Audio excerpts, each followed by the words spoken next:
As the Minister for Communication, I told the Parliament that there are formal ways through which public officers communicate. For instance, not every word that comes out from my mouth should be taken as a government communication.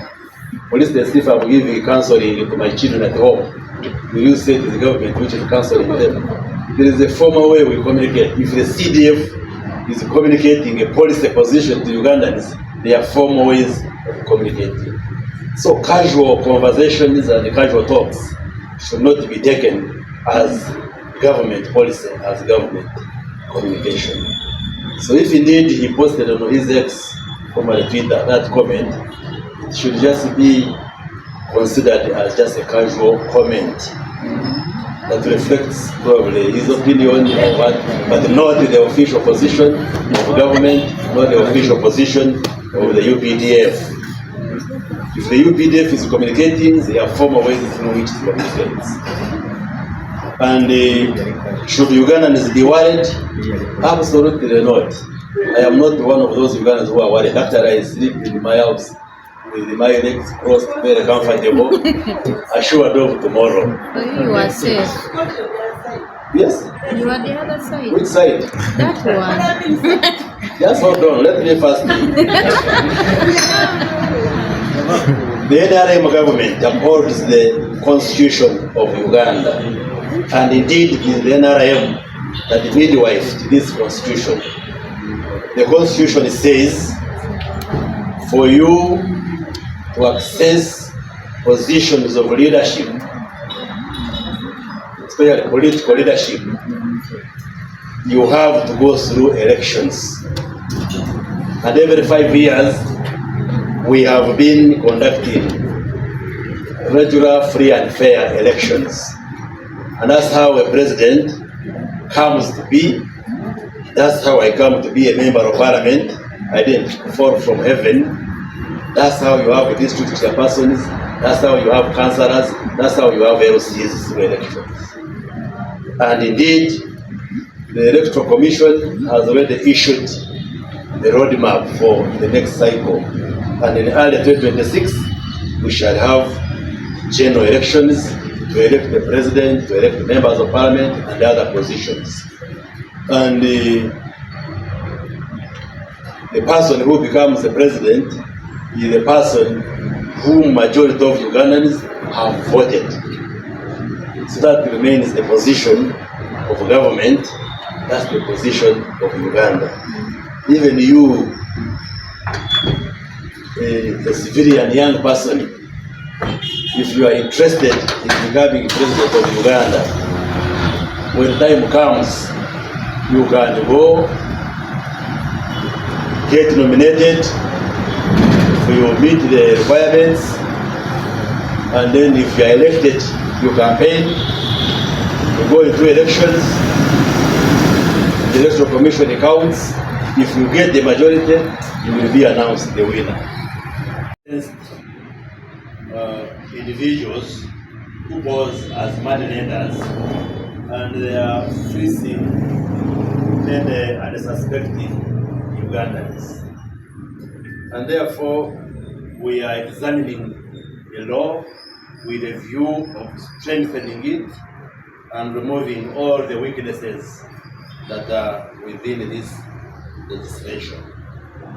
But after a careful discussion and a detailed discussion by Cabinet, we did agree that we advise the public once again that nobody should involve in the business of money lending unless you have been registered and you hold a license.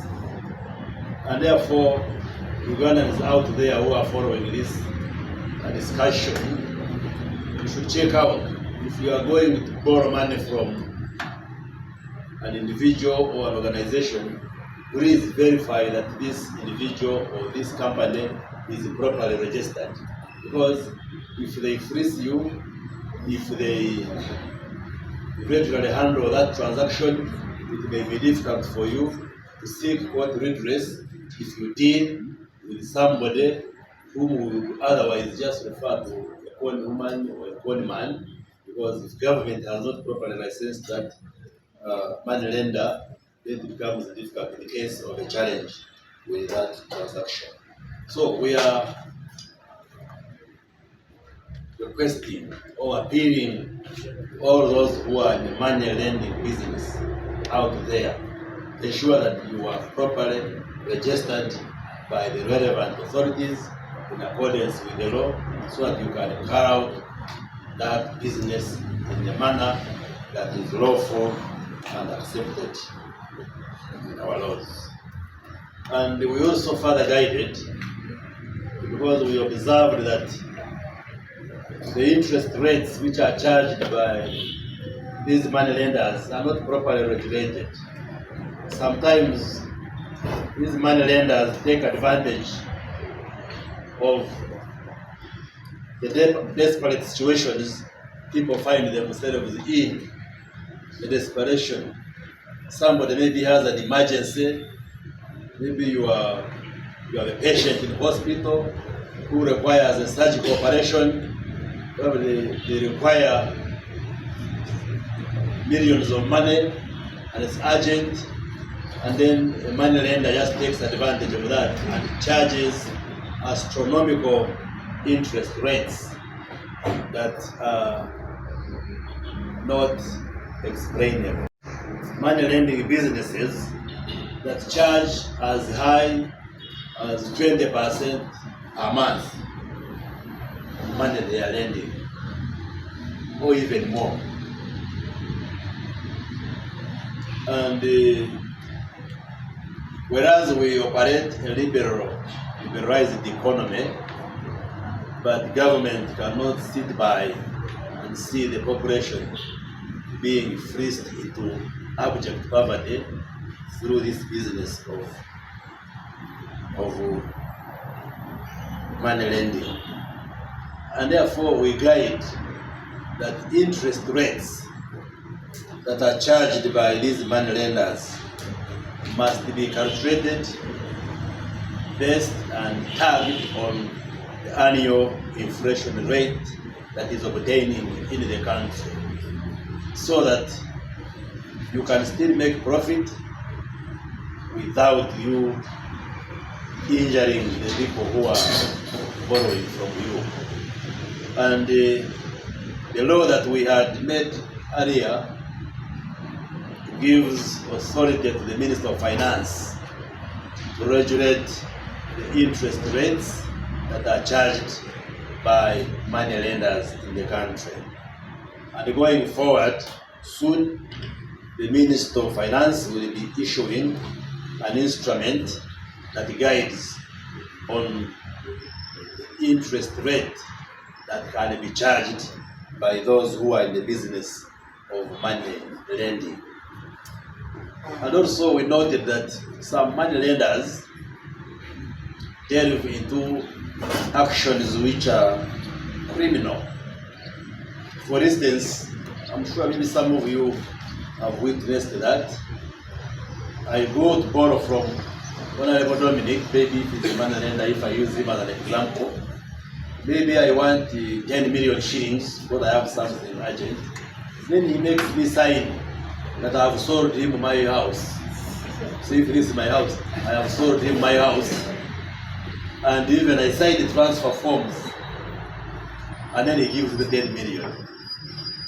Then now even when I get the 10 million plus interest to bring back, he starts dodging me because he wants to take my house or my vehicle or any other property. It is a very common practice in the business of money lending. And we're saying it is criminal to conceal and mislead the borrower. You turn just borrowing into a sale, whereas not. And this happens in the countryside among our rural Ugandans, some of whom may be illiterate, do not have adequate skills in literacy and numeracy, and then they just say sign here, and they're not properly guided, and they sell off their properties unknowingly in the name of when actually they are actually borrowing money. And therefore, we are going to examine the law and strengthen it and make sure that this business of money lending is properly regulated. Yes, we are not saying we are banning it. It goes on as a lawful business, but we want to warn the money lenders out there who are going outside the parameters of the law to use this business to freeze unsuspecting Ugandans, that the law is catching up with you and the government is coming to guide on the interest rates which can be charged so that we can introduce hygiene within this business of money lending. Then the final issue that we also